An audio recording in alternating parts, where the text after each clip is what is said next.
All right, you guys, last chapter of book 3. So chapter 22, Owl Post Again. Harry. Hermione was tugging at his sleeve, staring at her watch.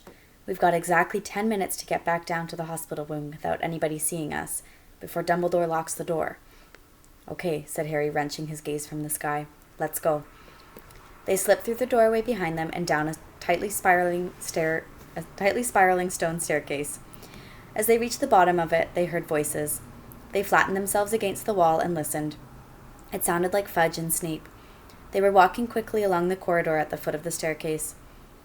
Only hope Dumbledore's not going to make difficulties, Snape was saying. The kiss will be performed immediately. As soon as McNair returns with the Dementors, this whole black affair has been highly embarrassing. I can't tell you how much I'm looking forward to informing the Daily Prophet that we've got him at last. I dare say they'll want to interview you, Snape. And once young Harry's back in his right mind, I expect he'll want to tell the Prophet exactly how you saved him. Harry clenched his teeth. He caught a glimpse of Snape's smirk as he and Fudge passed Harry and Hermione's hiding place. Their footsteps died away. Harry and Hermione waited a few moments to make sure they'd really gone, then started to run in the opposite direction. Down one staircase, then another, along a new corridor. Then they heard a cackling ahead. Peeves, Harry muttered, grabbing Hermione's wrist. In here. They tore into a deserted classroom to their left just in time. Peeves seemed to be bouncing along the corridor in tearing spirits, laughing his head off. Oh, he's horrible, whispered Hermione, her ear to the door. I bet he's all excited because the Dementors are going to finish Sirius. She checked her watch. 3 minutes, Harry. They waited until Peeves' gloating voice had faded into the distance, then slid back out of the room and broke into a run again. Hermione, what'll happen if we don't get back inside before Dumbledore locks the door? Harry panted. I don't want to think about it, Hermione moaned, checking her watch again. 1 minute. They had reached the end of the corridor with the hospital wing entrance. Okay, I can hear Dumbledore, said Hermione tensely. Come on, Harry. They crept along the corridor. The door opened. Dumbledore's back appeared. I'm going to lock you in, they heard him saying. It is 5 minutes to midnight. Miss Granger, three turns should do it. Good luck. Dumbledore backed out of the room, closed the door, and took out his wand to magically lock it. Panicking, Harry and Hermione ran forwards. Dumbledore looked up, and a wide smile appeared under the long silver mustache. Well, he said quietly. We did it, said Harry breathlessly. Sirius has gone, on Buckbeak. Dumbledore beamed at them. Well done. I think. He listened intently for any sound within the hospital wing.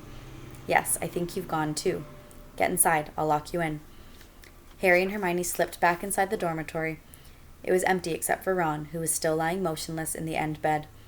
As the lock clicked behind them, Harry and Hermione crept back to their own beds, Hermione tucking the time-turner back under her robes. Next moment, Madame Pomfrey had come striding back out of her office. Did I hear the headmaster leaving? Am I allowed to look after my patients now? She was in a very bad mood. Harry and Hermione thought it best to accept their chocolate quietly. Madame Pomfrey stood over them, making sure they ate it, but Harry could hardly swallow. He and Hermione were waiting, listening, their nerves jangling. And then, as they both took a fourth piece of chocolate from Madame Pomfrey, they heard a distant roar of fury echoing from somewhere above them. What was that? Said Madame Pomfrey in alarm. Now they could hear angry voices, growing louder and louder. Madame Pomfrey was staring at the door. Really, they'll wake everybody up. What do they think they're doing? Harry was trying to hear what the voices were saying. They were drawing nearer. He must have disapparated, Severus. We should have left somebody in the room with him. When this gets out... He didn't disapparate, Snape roared, now very close at hand. You can't apparate or disapparate inside this castle. This has something to do with Potter. Severus, be reasonable. Harry has been locked up. Bam. The door of the hospital wing burst open. Fudge, Snape, and Dumbledore came striding into the ward. Dumbledore alone looked calm. Indeed, he looked as though he was quite enjoying himself. Fudge appeared angry, but Snape was beside himself. Out with it, Potter, he bellowed. What did you do? Professor Snape, shrieked Madame Pomfrey, control yourself. See here, Snape, be reasonable, said Fudge. This door's been locked. We just saw... They helped him escape, I know it, Snape howled, pointing at Harry and Hermione. His face was twisted. Spit was flying from his mouth. Calm down, man, Fudge barked. You're talking nonsense. You don't know Potter, shrieked Snape. He did it. I know he did it. That will do, Severus, said Dumbledore quietly.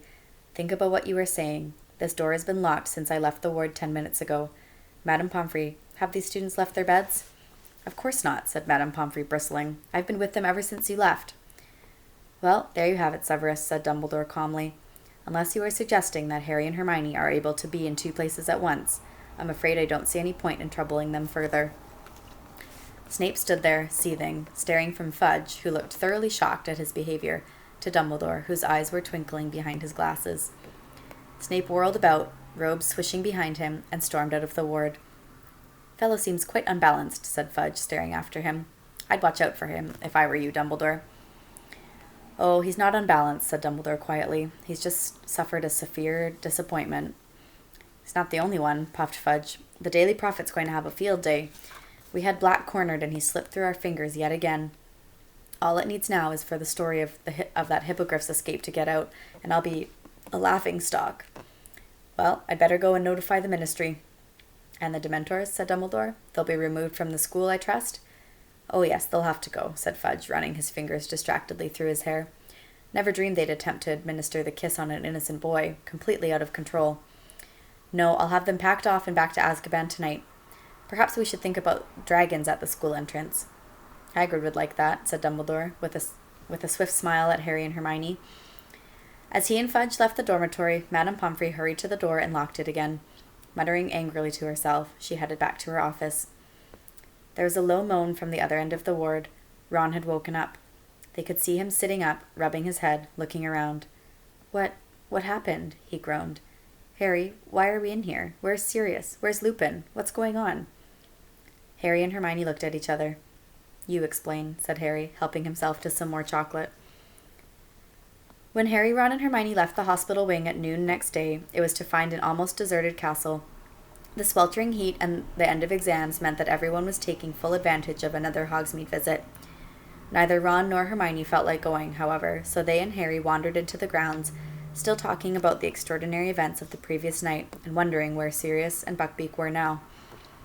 Sitting near the lake, watching the giant squid waving its tentacles lazily above the water, Harry lost the thread of the conversation as he looked across to the opposite bank. The stag had galloped towards him from there just last night. A shadow fell across them, and they looked up to see a very bleary-eyed Hagrid mopping his sweaty face with one of his tablecloth-sized handkerchiefs and beaming down at them. No, I shouldn't feel happy after what happened last night, he said. I mean, Black escaping again and everything. But guess what? What? They said, pretending to look curious. Beaky, he escaped. He's free. Been celebrating all night. That's wonderful, said Hermione, giving Ron a reproving look because he looked as though he was close to laughing. Yeah, can't have tied him up properly, said Hagrid, gazing happily out over the grounds. I was worried this morning, mind. Thought he might have met Professor Lupin in the grounds, but Lupin says he never ate anything last night. What? Said Harry quickly. Blimey, haven't you heard? Said Hagrid, his face fading a little. He lowered his voice, even though there was nobody in sight. Snape told all the Slytherins this morning. Thought everyone would know by now. Professor Lupin's a werewolf, see? And he was loose in the grounds last night. He's packing now, of course. He's packing? Said Harry, alarmed. Why? Leaving, isn't he? Said Hagrid, looking surprised that Harry had to ask. Resigned first thing this morning. Says he can't risk it happening again. Harry scrambled to his feet. I'm going to see him, he said to Ron and Hermione. But if he's resigned, doesn't sound like there's anything we can do. I don't care. I still want to see him. I'll meet you back here. Lupin's office door was open. He had already packed most of his things. The Grindylows' empty tank stood next to his battered old suitcase, which was open and nearly full. Lupin was bending over something on his desk and only looked up when Harry knocked on the door. I saw you coming, said Lupin, smiling. He pointed to the parchment he had been poring over. It was the Marauder's map. I just saw Hagrid, said Harry, and he said you'd resigned. It's not true, is it?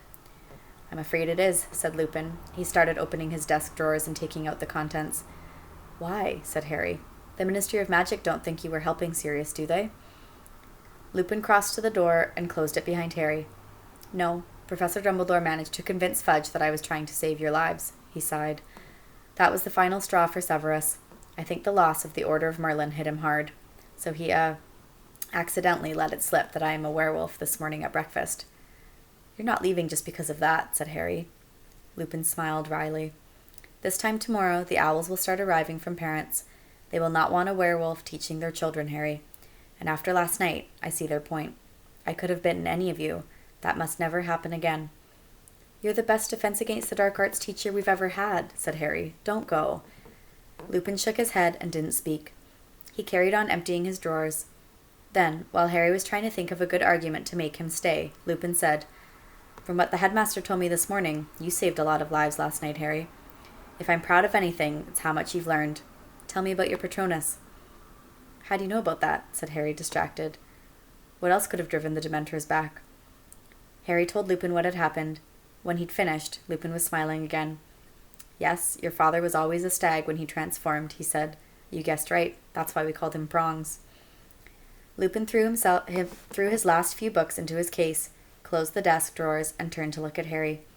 "Here, I brought this from the Shrieking Shack last night," he said, handing Harry back the invisibility cloak.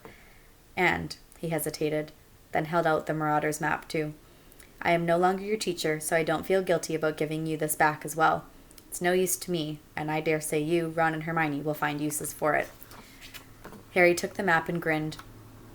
"You told me Moony, Wormtail, Padfoot, and Prongs would have wanted to lure me out of school. You said they'd have thought it was funny." And so we would have done," said Lupin, now reaching down to close his case. "I have no hesitation in saying that James would have been highly disappointed if his son had never found any of the secret passages out of the castle." There was a knock on the door. Harry hastily stuffed the Marauder's map and the invisibility cloak into his pocket. It was Professor Dumbledore. He didn't look surprised to see Harry there. "Your carriage is at the gates, Remus," he said. "Thank you, Headmaster." Lupin picked up his old suitcase and the empty Grindylow tank. "Well, goodbye, Harry," he said, smiling. "It has been a real pleasure teaching you. I feel sure we'll meet again sometime. Headmaster, there is no need to see me to the gates. I can manage." Harry had the impression that Lupin wanted to leave as quickly as possible. "Goodbye, then, Remus," said Dumbledore soberly. Lupin shifted the Grindylow tank slightly so that he and Dumbledore could shake hands. Then, with a final nod to Harry and a swift smile, Lupin left the office. Harry sat down in his vacated chair, staring glumly at the floor. He heard the door close and looked up. Dumbledore was still there. "Why so miserable, Harry?" he said quietly. "You should be very proud of yourself after last night." "It didn't make any difference," said Harry bitterly. "Pettigrew got away." "Didn't make any difference," said Dumbledore quietly. "Made all the difference in the world, Harry. You helped uncover the truth. You saved an innocent man from a terrible fate." Terrible. Something stirred in Harry's memory. Greater and more terrible than ever before. Professor Trelawney's prediction. "Professor Dumbledore, yesterday when I was having my divination exam, Professor Trelawney went very, very strange." "Indeed?" said Dumbledore. Stranger than usual, you mean?" "Yes." Her voice went all deep and her eyes rolled, and she said Voldemort's servant was going to set out to return to him before midnight. She said the servant would help him come back to power. Harry stared up at Dumbledore. And then she sort of became normal again, and she couldn't remember anything she said. Was she making a real prediction? Dumbledore looked mildly impressed. "Do you know, Harry, I think she might have been," he said thoughtfully. "Who would have thought? That brings her total of real predictions up to 2. I should offer her a pay raise." "But," Harry looked at him aghast, how could Dumbledore take this so calmly? "But I stopped Sirius and Professor Lupin killing Pettigrew. That makes it my fault if Voldemort comes back." "It does not," said Dumbledore quietly. "Hasn't your experience with the Time Turner taught you anything, Harry? The consequences of our actions are always so complicated, so diverse, that predicting the future is a very difficult business indeed. Professor Trelawney, bless her, is living proof of that. You did a very noble thing in saving Pettigrew's life. But if he helps Voldemort back to power, Pettigrew owes his life to you. You have sent Voldemort a deputy who is in your debt. When one wizard saves another wizard's life, it creates a certain bond between them. And I'm much mistaken if Voldemort wants his servant in the debt of Harry Potter." "I don't want a bond with Pettigrew," said Harry. "He betrayed my parents." "This is magic at its deepest, its most impenetrable, Harry. But trust me, the time may come when you will be very glad you saved Pettigrew's life." Harry couldn't imagine when that would be. Dumbledore looked as though he knew what Harry was thinking. "I knew your father very well, both at Hogwarts and later, Harry," he said gently. "He would have saved Pettigrew too, I am sure of it." Harry looked up at him. Dumbledore wouldn't laugh. He could tell Dumbledore. Last night, I thought it was my dad who'd conjured my Patronus. I mean, when I saw myself across the lake, I thought I was seeing him." "An easy mistake to make," said Dumbledore softly. "I expect you're tired of hearing it, but you do look extraordinarily like James. Except for your eyes. You have your mother's eyes." Harry shook his head. "It was stupid, thinking it was him," he muttered. "I mean, I knew he was dead." "You think the dead we have loved ever truly leave us? You think that we don't recall them more clearly than ever in times of great trouble? Your father is alive in you, Harry, and shows himself most plainly when you have need of him. How else could you produce that particular Patronus? Prongs wrote again last night." It took a moment for Harry to realize what Dumbledore had said. "Sirius told me all about how they became Animagi last night," said Dumbledore, smiling. "An extraordinary achievement, not least keeping it quiet from me. And then I remembered the most unusual form your Patronus took. When it charged Mr. Malfoy down at your Quidditch match against Ravenclaw. So you did see your father last night, Harry. You found him inside yourself." And Dumbledore left the office, leaving Harry to his very confused thoughts. Nobody at Hogwarts knew the truth of what had happened the night that Sirius, Buckbeak, and Pettigrew had vanished, except Harry, Ron, Hermione, and Professor Dumbledore. As the end of the term approached, Harry heard many different theories about what had really happened, but none of them came close to the truth. Malfoy was furious about Buckbeak. He was convinced that Hagrid had found a way of smuggling the Hippogriff to safety, and seemed outraged that he and his father had been outwitted by a gamekeeper. Percy Weasley, meanwhile, had much to say on the subject of Sirius's escape. "If I manage to get into the Ministry, I'll have a lot of proposals to make about magical law enforcement," he told the only person who would listen, his girlfriend Penelope. Though the weather was perfect, though the atmosphere was so cheerful, though he knew they had achieved the near impossible in helping Sirius to freedom, Harry had never approached the end of a school year in worse spirits. He certainly wasn't the only one who was sorry to see Professor Lupin go. The whole of Harry's Defense Against the Dark Arts class were miserable about his resignation. "Wonder what they'll give us next year," said Seamus Finnegan gloomily. "Maybe a vampire," suggested Dean Thomas, hopefully. It wasn't only Professor Lupin's departure that was weighing on Harry's mind. He couldn't help thinking a lot about Professor Trelawney's prediction. He kept wondering where Pettigrew was now, whether he had sought sanctuary with Voldemort yet. But the thing that was lowering Harry's spirits most of all was the prospect of returning to the Dursleys. For maybe half an hour, a glorious half hour, lots of noisy cars outside, he had believed he would be living with Sirius from now on, his parents' best friend. It would have been the next best thing to having his own father back. And while no news of Sirius was definitely good news, because it meant he had successfully gone into hiding, Harry couldn't help feeling miserable when he thought of the home he might have had and the fact that it was now impossible. The exam results came out on the last day of term. Harry, Ron, and Hermione had passed every subject. Harry was amazed that he had got through potions. He had a shrewd suspicion that Dumbledore had stepped in to stop Snape failing him on purpose. Snape's behavior towards Harry over the past week had been quite alarming. Harry wouldn't have thought it possible that Snape's dislike for him could increase, but it certainly had done. A muscle twitched unpleasantly at the corner of Snape's thin mouth every time he looked at Harry, and he was constantly flexing his fingers as though itching to place them around Harry's throat.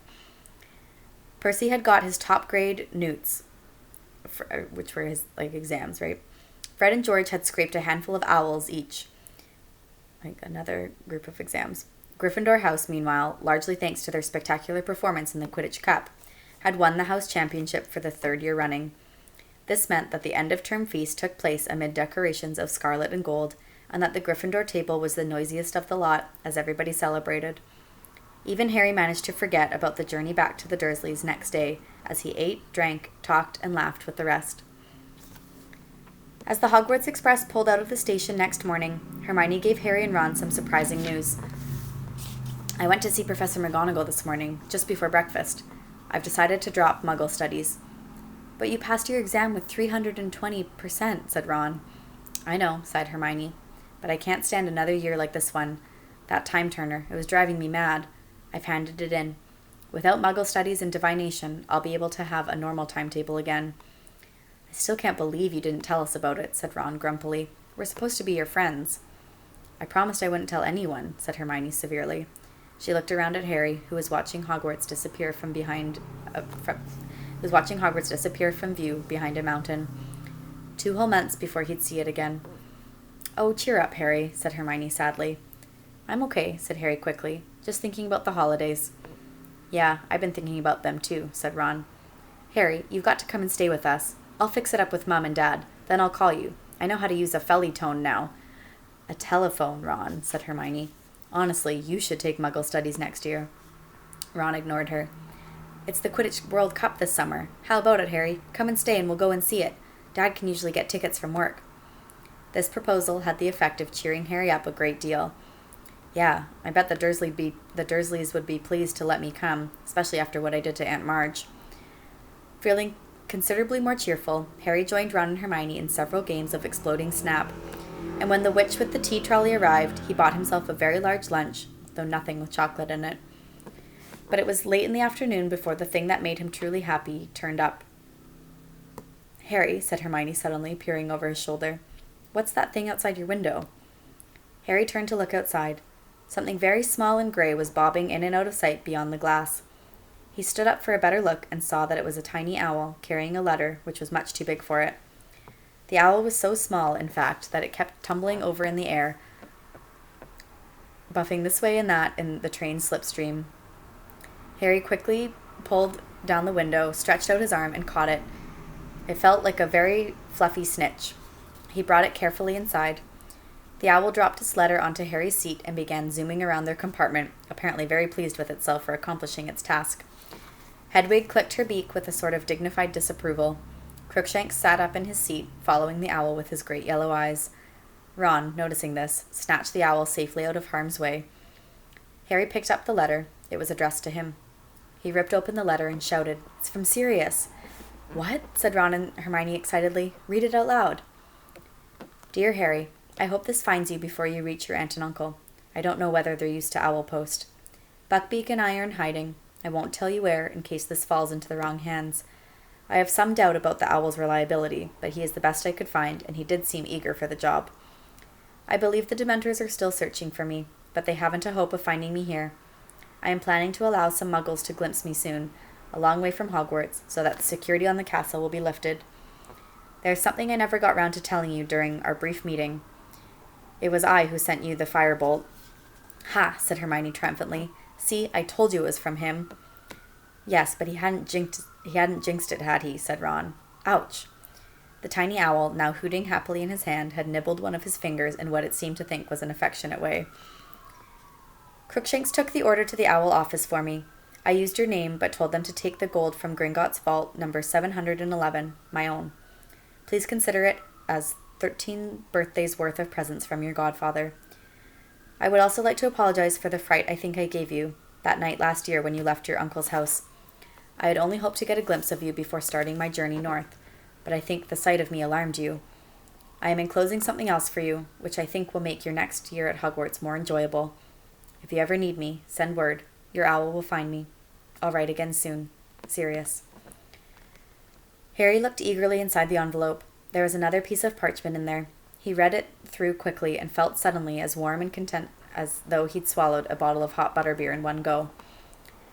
"I, Sirius Black, Harry Potter's godfather, hereby give him permission to visit Hogsmeade at weekends." "That'll be good enough for Dumbledore," said Harry happily. He looked back at Sirius's letter. "Hang on, there's a P.S. I thought your friend Ron might like to keep this owl, as it's my fault he no longer has a rat." Ron's eyes widened. The minute owl, means like tiny, right, was still hooting excitedly. "Keep him?" he said uncertainly. He looked closely at the owl for a moment. Then, to Harry and Hermione's great surprise, he held him out for Crookshanks to sniff. "What do you reckon?" Ron asked the cat. "Definitely an owl?" Crookshanks purred. "It's good enough for me," said Ron happily. "He's mine." Harry read and reread the letter from Sirius all the way back into King's Cross Station. It was still clutched tightly in his hand as he, Ron, and Hermione stepped back through the barrier of platform 9 3/4. Harry spotted Uncle Vernon at once. He was standing a good distance from Mr. and Mrs. Weasley, eyeing them suspiciously. And when Mrs. Weasley hugged Harry in greeting, his worst suspicions about them seemed confirmed.